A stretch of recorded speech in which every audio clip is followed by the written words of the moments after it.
Salut, salut, bienvenue à Happy Home. Happy Home pour un foyer heureux. Nous parlons encore sur les 4 points pour sauver un mariage en voie de destruction. Et nous sommes au point numéro 4. Like, abonne-toi et partage. Point numéro 4. C'est l'art de pouvoir pardonner. Oui, l'art de pouvoir pardonner.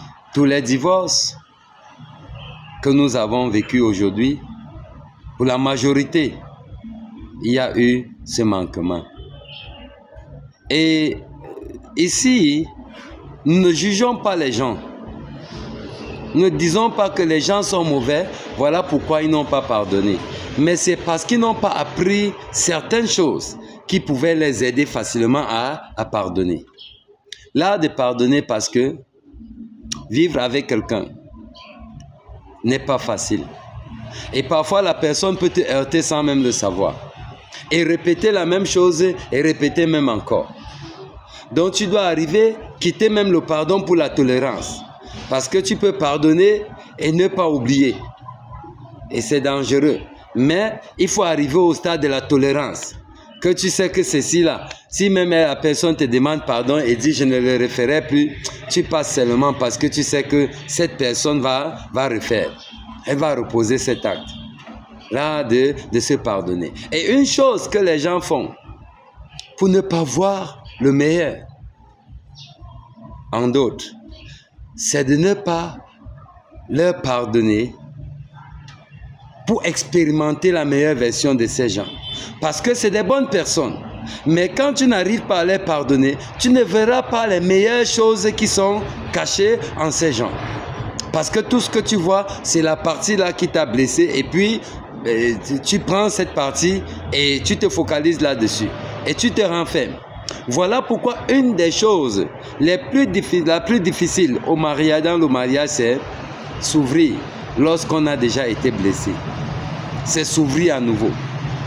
Parce que quand on a été blessé, pour la plupart du temps, on veut tout arrêter. On n'est plus capable de recommencer parce qu'on se dit la même chose va revenir. Donc, lorsque tu comprends l'art de pardonner, tu vas comprendre comment t'ouvrir à nouveau.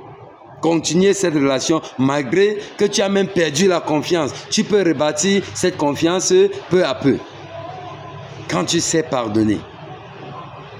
Et c'est une très grande vertu.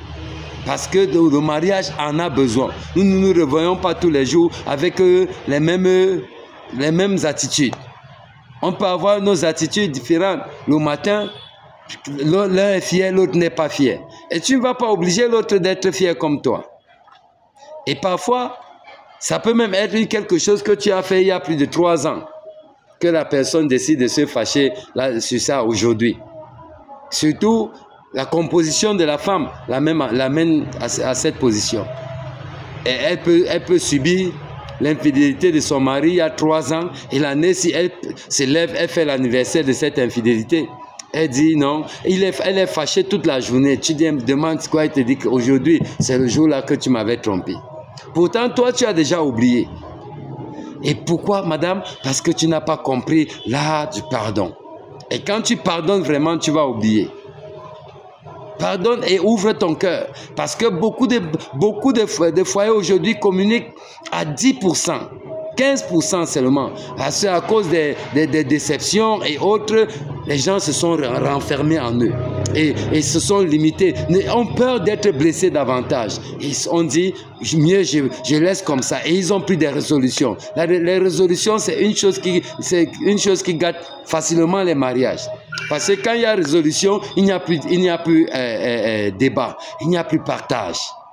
On ne veut plus parler. On se dit, je sais déjà ce que cette personne est, je sais déjà, et puis ça ne me sert à rien de parler. Voudrais mieux faire comme ça. Non. L'art de pardonner. Merci pour cette petite série. Et like encore, abonne-toi et partage. Merci.